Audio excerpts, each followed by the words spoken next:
ونقابل معازيم كده ونسلم عليهم، ولا ان شاء الله. وتدي لاختك حقها كده، خليها ترفع راسها. انا مش عايز حاجه. مش عايز حاجه؟ انا مش عايز حاجه خالص. على الله. ربنا يهديك يا اخويا. انا مش عايز حاجه خالص. يهدي يا رب. ربنا يهديك والله. محدش ياخد حاجه معايا يا اخويا، ولا حد يروح يتربى حاجه والله. انا مش عايز حاجه. خلاص يا اخويا ما تعيطش. خلاص يا اخويا. خلاص. بس خلاص. انا ندمان على كل اللي عملته اصلا. خلاص يا اخويا خلاص، كل شيء نصلح ان شاء الله. عايز وانت اخد حق ندمت اختي. وعرفت معنى ندمك، وعرفت ان حق اختك اول حاجه، والاولى ان انت تدي حق اختك. فده حاجه بصراحه ربنا خير. ما حدش ياخد حاجه معاه اخويا، والله ما حد ياخد حاجه معاه غير السيره والكلمه الحلوه. واخويا الله يرحمه ده رضاني.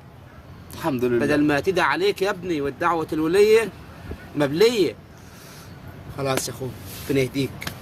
رب يهديك يا رب يهديك. شوفوا انت تعملوا وانا معاكم.